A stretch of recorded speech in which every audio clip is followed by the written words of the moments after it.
In the heart of the whispering woods, where the fireflies dance and the wind hums lullabies, there lived a gentle little boy named Obroy. His burrow was warm and snug, filled with patchwork quilts, a tiny teapot, and shelves of well-loved storybooks. As the sun dipped below the trees, Obroy stretched his arms but before he could sleep. He heard a soft twinkling sound outside. Obroy hopped to his door and peeked outside. The evening breeze carried the scent of lavender and sleepy birdsong. What was that twinkle? He wondered. Just then, the wind rustled the leaves, as if whispering a secret. A trail of glowing flower petals swirled past his feet, leading into the forest. Obroy's heart fluttered. Tonight was no ordinary night. High above the trees, a single star blinked down at Obroy. It shimmered like a diamond dropped from the sky. "Oh!" gasped Obroy.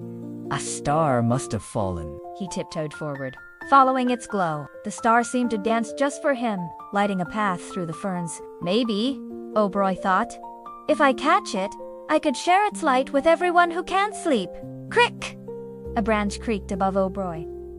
"Out late, little one?" said a voice. It was Professor Hoot, the oldest owl in the woods, his spectacles glinting in the moonlight. "Stars are shy creatures," he explained. "They only come close if you promise to use their magic kindly." Obroy nodded. "I want to make a blanket of stars to help others sleep." Professor Hoot smiled. "Then listen closely, stars hide where the night sings." A tiny light zipped around Obroy's ears. "Need help?" chimed a voice. It was Glimmer, a firefly with a lantern-like glow. "I know where the stars hide. Follow me." Obroy giggled as Glimmer zoomed ahead, leaving a trail of golden dots. Together, they tiptoed past snoozing butterflies and over a pebbly stream, where the water giggled in its sleep. "Shush!" murmured the brook, as Obroy and Glimmer approached. The water sparkled with moonbeams, singing a lullaby as it flowed over smooth stones. "Stars love music," whispered Glimmer. Obroy dipped his feet in the cool water plink, and there, beneath the surface, a tiny blue star swirled between the pebbles. Carefully, he cupped it in his paws, and the star hummed a sleepy tune. A tiny sniffle came from behind a toadstool. It was Pippin! A little hedgehog. Curled into a prickly ball. "I can't sleep," he whispered. "The dark feels too big." Obroy gently placed the blue star beside him.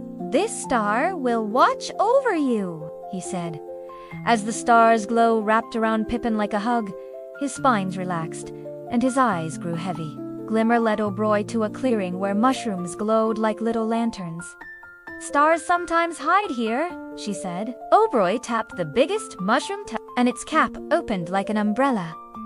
Inside, a golden star pulsed warmly. "Thank you," Obroy whispered to the mushroom as he lifted the star. It smelled like cinnamon and sunshine under the old oak tree.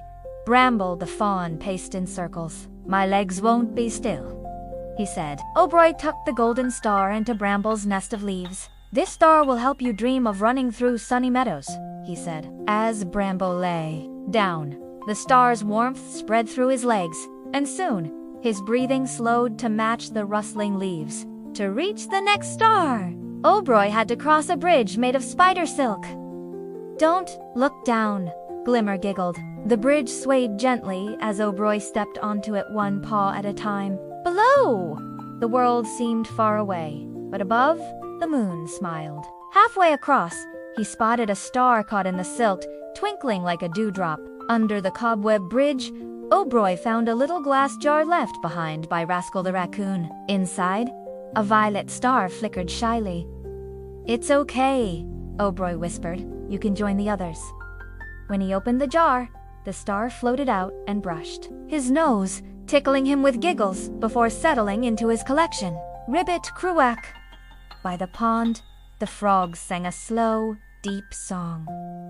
Obroy sat on a lily pad, listening. "Your music is lovely," he said. The frogs puffed their throats proudly and sang even softer. A star green as the pond's algae rose from the water and floated into Obroy's feet, pulsing in time with the song. Obroy's collection of stars needed a safe place to rest. He gathered willow twigs and dandelion fluff, weaving them into a soft net. "This will carry you gently," he told the stars. As he worked, the stars hummed, and the net shimmered like a constellation come to life. In a patch of thistles, a star balanced atop the floofus seed head.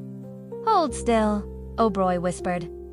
He blew gently and the star floated down like a feather. It smelled like rain and fresh grass. "Perfect for little ones who miss the daytime," Obroy decided, tucking it into the net. The crescent moon leaned closer, as if curious. "You've worked so hard, Obroy," it seemed to say. Moonbeams stretched down, weaving through the stars in Obroy's net, stitching them with silver thread. "Thank you," Obroy whispered. The stars glowed brighter, as if answering. Obroy spread the stars onto a cloth, spun from clouds. As he stitched, the blanket grew warmer and softer, humming a lullaby of its own. "One more star," Obroy murmured, looking up at the sky. Somewhere, a star twinkled in reply, waiting to be found. Just as Obroy thought his journey was complete, a tiny whimper came from a hollow log. There, shivering, was a baby field mouse named Nibbles. "I'm Cece cold," she squeaked. Obroy looked up. One last star, the brightest of all, twinkled just above them. As he reached for it, the star floated down willingly, nestling into Obroy's feet with a contented sigh. "This one is special," he realized, feeling its extra warmth. As Obroy placed the final star on the blanket, something wonderful happened. The stars began to swirl and dance, connecting with threads of moonlight until they formed a shimmering constellation, the very shape of Sleepy Hollow. The blanket pulsed gently, radiating warmth and peace. "It's ready," Obroy whispered, carefully folding it over his arm. Glimmer the firefly gasped.